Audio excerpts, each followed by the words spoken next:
Marc Butler, a media man, media mogul, now Assemblyman. Good morning.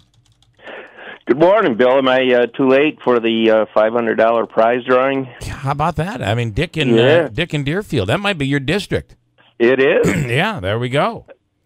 $500. Hey, would you have known any of those the questions, the TV questions? I bet this guy could do all TV trivia. He was really good at that.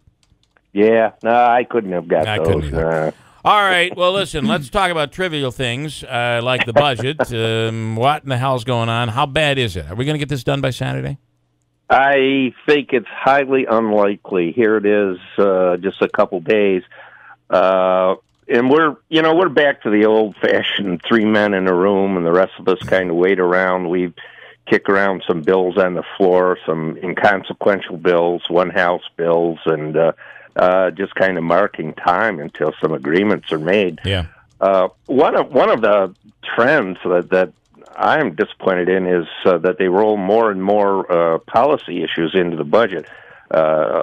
Uber and the free college tuition. When you make those part of this huge budget we have, I don't think they get the legislative oversight, the debate, the review that they deserve. And they kind of get in the whole mix of things and get passed. I think it's a way if they think a piece of legislation is going to be too controversial, it just kind of covers it up a little bit. I got to tell you, the Uber thing I thought was going to go through, and I hope it does. I used it outside the area, and I like the option, especially for the Valley and for Utica and places where sometimes there's the taxi services are overloaded here. But I never thought the free tuition thing had a shot, but I'm beginning to wonder now. Well, it's my understanding, and you talk with your colleagues and you try and get a handle on what's going on, that the governor is really continues to press that very hard. I saw the TV news here locally this morning, and it appears, or they seem to be suggesting, that there has been an agreement reached on Uber. But I think the governor is still pushing for the free college tuition, and the other big hang-up is this raise the age of criminal responsibility. Yeah. That's where are you on that? I'm personally, I hate to see when kids are being put in prisons with a 50-year-old guy that just murdered 10 people or something. Well, that's true, but we're getting some pushback from, for example, the counties. They're going to have to. There'll be additional costs involved, counseling and all kinds of additional obligations on them in terms of the justice system. So, I understand the logic and the rationale of it, but I'm a little conflicted with that.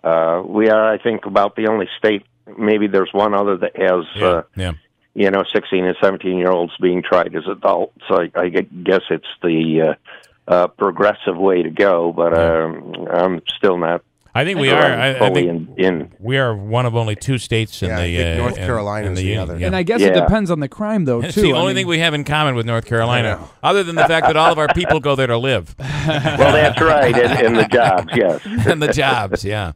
I'm going to ask you a quick question. Like, for example, this age restriction, the criminal responsibility we're talking about.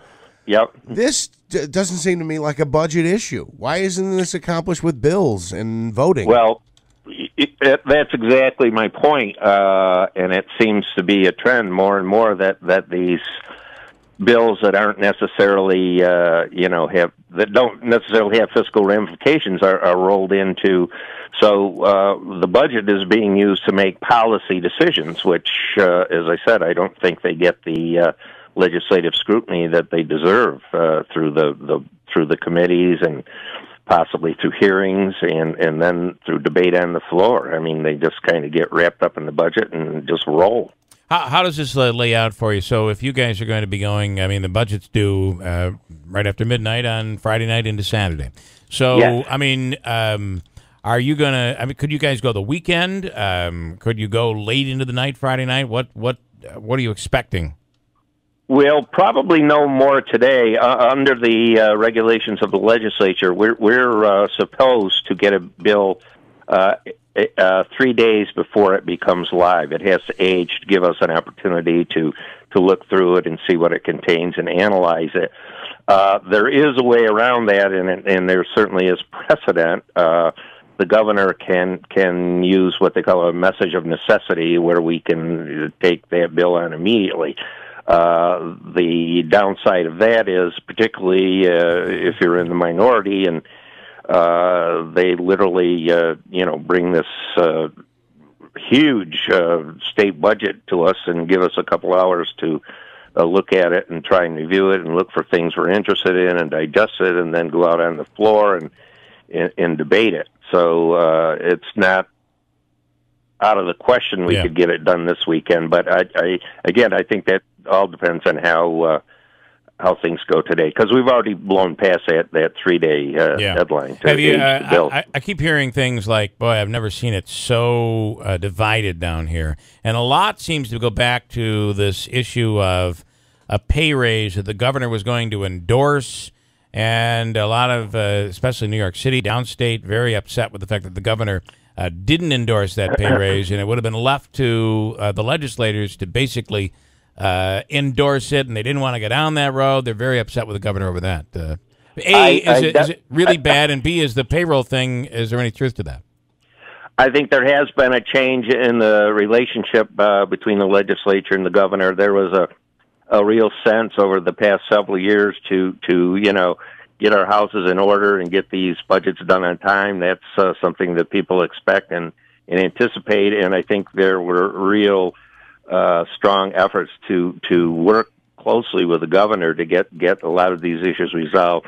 I think that's a little bit different this year, and I don't think it's about the money, Bill, and I hope people don't have that impression. I think what upsets our Democratic colleagues is that, and I don't know the details, but I think there was an agreement with the governor. I believe he may have gotten something in last year's budget that he really wanted. In exchange, he said he would try and help get a pay raise.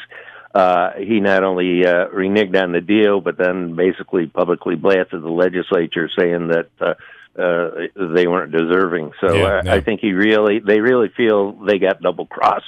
And I don't suggest that they're going to hold up a budget as payback for that, but I think their relationship with the governor has been severely strained as a result of that. All right, going to be interesting to see what comes of all of it. As you say, the time is ticking. Not a lot of time left.